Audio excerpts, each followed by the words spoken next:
तरीके के घोटाले चल रहे हैं, जिस तरीके से आम आदमी पार्टी मुश्किल पे फंस रही है, उसी को लेकर हमारा आज का विशेष जो इसी से जुड़ा हुआ है। और कहता है हमारा आज का विशेष, दिल्ली में जेल से चलेगी सरकार या नया उम्मीदवार। चर्चा के लिए हमारे साथ जुड़े हैं भाजपा के प्रवक्ता शिखा राय और आम आदमी पार्टी के प्रवक्ता पंकज पांडे और अनंत विजय वरिष्ठ पत्रकार भी हमारे साथ जुड़े हुए हैं। हमारे सभी मेहमानों का स्वागत करते हैं।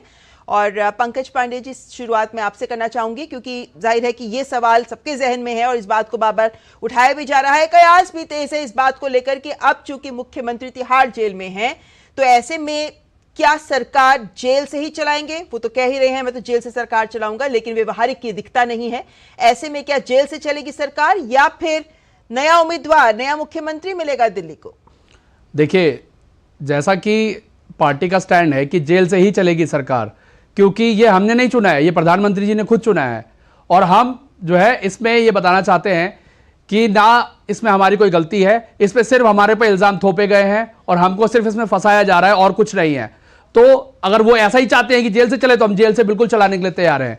और इसमें आपने कहा प्रधानमंत्री ने चुना है, इसका क्या मतलब हुआ? प्रधानमंत्री इसलिए चुना है क्योंकि ईडी और सीबीआई अगर आपके पीछे जबरदस्ती छोड़ी जाए जिसमें आपका कोई कसूर ना हो, तो आप इसमें क्या कह सकते हैं? लेकिन इसमें आप प्रधानमंत्री का नाम नहीं ले सकते ना। ये संस्थाएं तो अपना काम कर रही हैं और ये जो काम कर रही हैं उस हिसाब से आगे चलिए। इस बात को एक तरफ रखती हूं, आपने अभी बात कही कि हाँ जेल से ही चलेगी सरकार जी, लेकिन ये कैसे संभव हो पाएगा? कैसे मुख्यमंत्री बैठ के करेंगे? कैसे आदेश पारित करेंगे? कैसे कैबिनेट की ब्रीफिंग लेंगे? कैसे काम करेंगे? क्योंकि जो जेल का देखें तो जो प्रिजन का जो भी डॉक्यूमेंट है जो कहता है कि क्या नियम है वो बहुत क्लियर है, उसमें ये गुंजाइश तो नजर ही नहीं आती। देखिए, सरकार जो है नियम से ही चलेगी, आप उसमें कोई भी किसी को उसमें टेंशन लेने की जरूरत नहीं है। सरकार बहुत बेहतर चलेगी, सबको अपना काम पता है किस तरीके से करना है, सारे मंत्रियों को अपना काम पता है और सरकार बहुत अच्छी चल रही है और बहुत अच्छी चलती रहेगी आगे ऐसे ही। शिखा जी हमारे साथ जुड़ी हुई हैं, भाजपा की प्रवक्ता हैं। शिखा जी, आप क्या कहेंगे? ये तो आम आदमी पार्टी मन बनाकर बैठी है कि वो जेल से ही चलाएंगे, कैसे? इसका जवाब नहीं है उनके पास।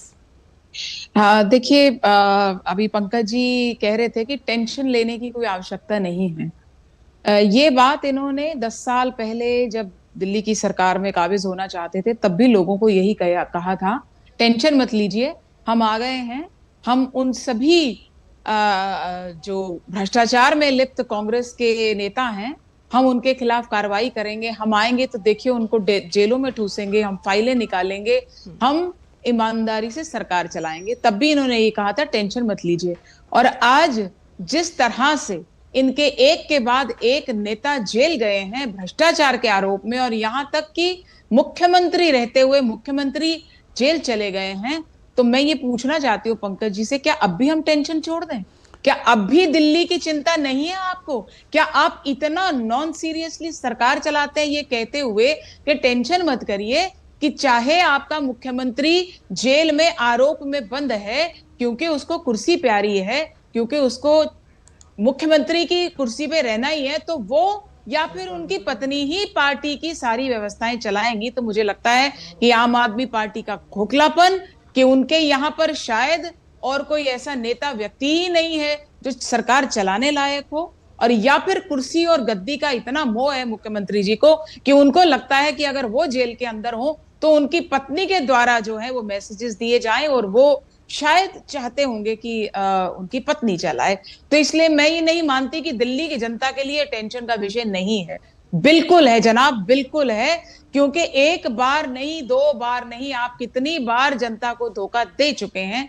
लेकिन अब जनता आपके इस भ्रष्टाचार को, आपके इस मुखौटे को अच्छी तरह से समझ चुकी है और वाकई टेंशन में आ गई है। जब आप उसके बाद भी ये कहते हैं कि चाहे आरोप जितने भी लगे, चाहे मैं जेल में रहूं, भाई मैं कुर्सी नहीं छोड़ूंगा, सरकार चलाऊंगा, जबकि बहुत अच्छे से हम ये जानते हैं कि in all practical purposes constitution में शायद इसलिए ये कभी विचार नहीं आया होगा क्योंकि संविधान बनाने वालों ने कभी नहीं सोचा होगा कि इस देश में ऐसे मुख्यमंत्री भी एक आएंगे जो मुख्यमंत्री रहते हुए जेल में चले जाएंगे भ्रष्टाचार के आरोप में और फिर भी कुर्सी नहीं छोड़ना चाहेंगे। शायद इसलिए कोई प्रोविजन ऐसा रखा ही नहीं गया कि ऐसे हालात में क्या हो, क्योंकि नैतिकता को हमारे सिस्टम में प्रधान माना गया। तो यही सोच करके कि जो भी व्यक्ति यहाँ ऐसा मैं करेगा अनंत विजय जी वो को भी नैतिकता चर्चा में के लाना आधार चाहूंगी। पर स्वयं रिजाइन दे देगा। जी शिखा जी, मैं अनंत विजय जी के पास जाना चाहूंगी यहाँ पे। अनंत जी, इस पूरी घटना को, इस पूरे घटनाक्रम को आप कैसे देखते हैं? क्योंकि ऐसा अभी तक ऐसा नहीं हुआ कि कोई मुख्यमंत्री जेल में गया हो और ये कह रहा हो कि मैं वहीं से सरकार चलाऊंगा। अब इस जिद पर अड़ी आम आदमी पार्टी, सब लोग ये जानते हैं, सभी विशेषज्ञ ये कहते हैं, जेल मैनुअल इस संदर्भ में बिल्कुल स्पष्ट हैं, उस सबके बावजूद आम आदमी पार्टी का ये कहना, इसके क्या मायने दिखते हैं आपको? देखिए, ये राजनीति की बातें हैं और राजनीतिक तौर पर वो एक अपना दांव चल रहे हैं, उनका अधिकार है उनको दांव चलने का। लेकिन ये राजनीतिक बातों को अगर शासन, प्रशासन और संविधान की कसौटी पर कसेंगे तो ये थोड़ा मुश्किल लगता है, क्योंकि सरकार जो है वो संविधान से और कैबिनेट के मार्फत चलती है। संविधान यह अधिकार देता है चुनी हुई सरकारों को कि वो कैबिनेट के माध्यम से प्रशासन चलाएं। तो अब अगर हम उसकी व्याख्या में जाते हैं, ये लंबा कानूनी दांव पेच होंगे इसमें, ऐसा मुझे आभास हो रहा है, क्योंकि आम आदमी पार्टी अड़ी हुई है कि सरकार जेल से ही चलेगी, लेकिन जेल से चलाने में कुछ जो प्रैक्टिकल प्रॉब्लम्स हैं उनको भी ध्यान देना पड़ेगा। जेल में कैबिनेट की बैठक कहाँ होगी, कैबिनेट का अप्रूवल कैसा होगा, क्या जेल में चीफ सेक्रेटरी जाके कैबिनेट के बैठकों के मिनट्स लेंगे, ये सारी चीजें जो तकनीकी चीजें होती हैं शासन प्रशासन की। राजनीति के लिए ठीक बात है कि वो कह रहे हैं और अड़े हुए हैं, ये उनका अधिकार है, उनको करने दीजिए। लेकिन अगर संवैधानिक तौर पर हम इसको देखते हैं तो ये कठिन कार्य लगता है कि जेल से सरकार चलाया जाए, क्योंकि अब जैसे अभी हम देखिए, अगर कि केजरीवाल जी ने अपने से मिलने वालों की जो लोगों की सूची दी है, उस सूची में भी ऐसा प्रतीत नहीं होता कि सरकार चलाने के लिए वो सूची दी गई है, लेकिन वो मिलने वालों की सूची है। वो बैठक करने की जगह कहाँ होगी, कहाँ कैबिनेट बैठेगी, मुख्यमंत्री का आदेश कौन नोटिफाई करेगा, कौन उसको नोट करेगा, ये सारी चीजें बहुत जटिल समस्या और प्रश्न एक भारतीय राजनीति में, आजाद भारत के इतिहास में पहली बार संविधान के सामने ये संकट खड़ा हुआ है। मुझे लगता है कि आने वाले दिनों में, और जिस प्रकार से एलजी कह रहे हैं कि वो जेल से सरकार नहीं चलने देंगे, तो ये एक टकराव की ओर बढ़ेगा। और मुझे लगता है कि आने वाले दिनों में दो ही इसके ऑप्शंस बचते हैं, या तो एलजी एक कॉन्स्टिट्यूशनल क्राइसिस की रिपोर्ट से केंद्र को भेजे, या होम मिनिस्टर या home ministry being the nodal ministry for this Delhi की सरकार के लिए वो कोई निर्णय ले। तो ये दोनों स्थितियां सामने आएंगी, आने वाले दिनों में धीरे धीरे अनफोल्ड होगा। लेकिन अभी संवैधानिक एक संकट की ओर बढ़ता हुआ मुझे दिल्ली सरकार का ये रुख लग रहा है कि सरकार जेल से ही चलाई जाएगी। और ऐसे में इस रुख की ओर जो कदम बढ़ते नजर आ रहे हैं उसमें भी कहीं ना कहीं अवसरवादिता दिखती है। पंकज जी, क्या हम ये मान सकते हैं कि इस वक्त चुनावी माहौल में चुनावी अवसर तलाश रही है आम आदमी पार्टी इस पूरे घटनाक्रम के माध्यम से? क्योंकि जिस तरीके के बयान आज भी दिन भर आते रहे हैं, आप ही की नेता आतिशी ने भी इस बात को सामने रखा कि मुझे बीजेपी से ऑफर मिला, जब कहा गया नाम दीजिए तो वो चुप हैं। ऐसे में बयान देकर पीछे हट जाना और फिर उसको चुनावी तरीके से उसका प्रयोग करना, या फिर विक्टिम कार्ड खेलना, क्या इस तरीके की रणनीति अपनाने की ओर बढ़ती नजर आती है आम आदमी पार्टी? क्या यही है आपकी सोच, आपकी रणनीति? जी मैम, बिल्कुल ऐसा नहीं है। आतिशी जी ने जब कोई बात कही है तो सही समय आने पे उसको, उन नामों को बताया जाएगा और सारी बातों को और अच्छे तरीके से रखा जाएगा, जो कि आज उन्होंने बिल्कुल रखा भी है। ऐसे ही बहुत नेताओं को आ भी रहा है। लेकिन मैं ये कह रहा हूं कि अभी हमारी बहन शिखा राय जी बहुत सारी बातें कह रही थी कि जी सरकार चला, वो 3 बार के चुने हुए मुख्यमंत्री हैं।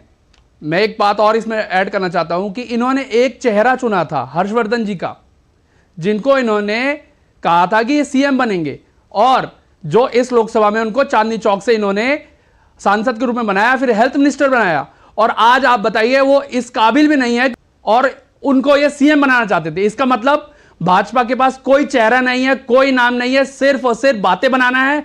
और इस चुनी हुई सरकार को, ऐसी सरकार को जिसको 3 बार चुना गया है, और वो अरविंद केजरीवाल जी दिल्ली के हर इंसान के दिल में बसते हैं, और आज हर इंसान यही चाहता है कि दिल्ली के मुख्यमंत्री अगर कोई हो तो सिर्फ अरविंद केजरीवाल हो। तो भाजपा के पास इसके अलावा और कोई विकल्प नहीं है कि सिर्फ परेशान किया जाए, तोड़ा जाए, फोड़ा जाए और कोई तरीका इनको आता नहीं है। जी आपने अभी एक बात कही टिकट देने की बात, तो जाहिर है कि वो तो पार्टी का अंदरूनी मामला है, जी, पार्टी की मर्जी है वो किसको देना चाहती है, बिल्कुल वो उनका आकलन करने मैं का, मानता हूं, मैं आपकी बात को मानता हूं, लेकिन मैं कह रहा हूं कि जिसको ये अरविंद केजरीवाल के सामने चेहरा बनाकर लाए थे वो इस काबिल भी नहीं है इस बार कि उसको टिकट भी ना दिया जा सके, क्योंकि मुझे जो पता चला है कि उनके हेल्थ मिनिस्ट्री का जो काल था उसमें उन्होंने कोई बेहतर काम नहीं किया। तो आप सोचिए क्या ही वो दिल्ली चलाते।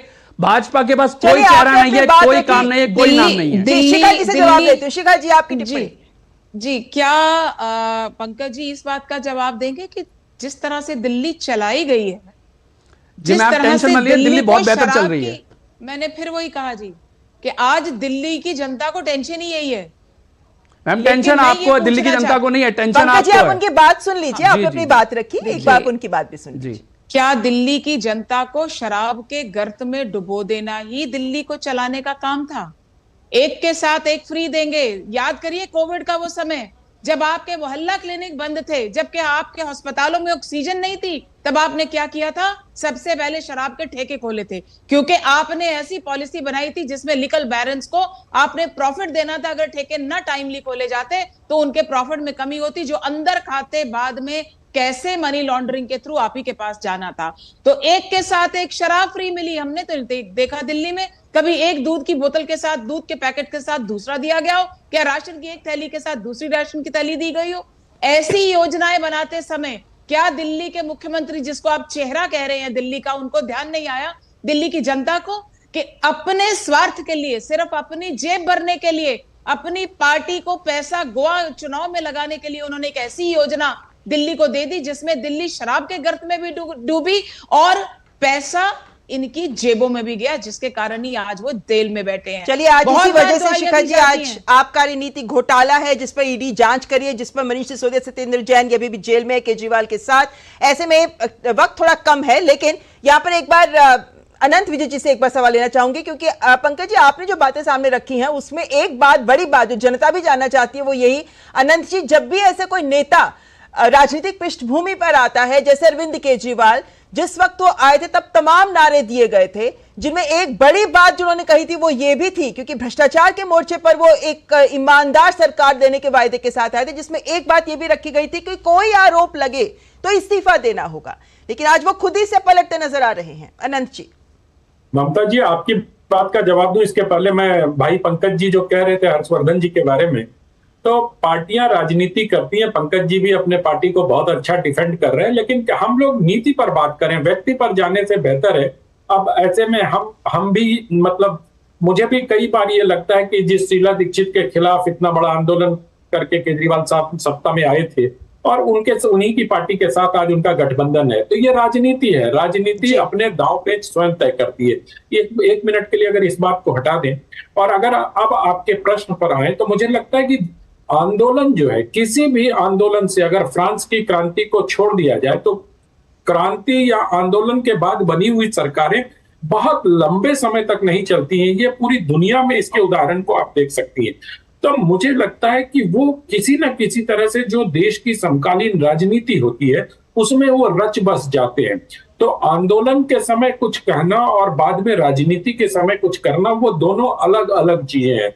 तो इनको दोनों को अगर जोड़ेंगी तो आपको इस तरह से विरोधाभास या कंट्राडिक्शंस ऑफ पॉलिटिक्स आपको दिखाई देगा।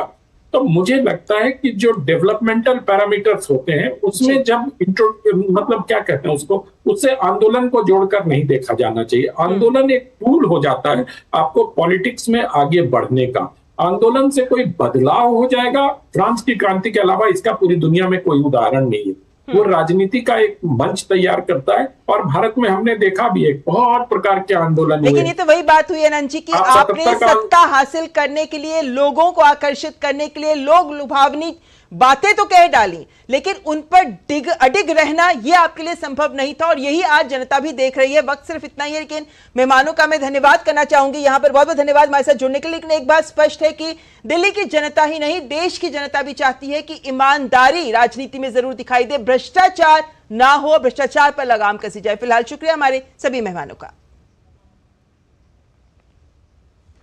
और फिलहाल यह वक्त एक ब्रेक का, आप देखते रहें न्यूज़ नाइट।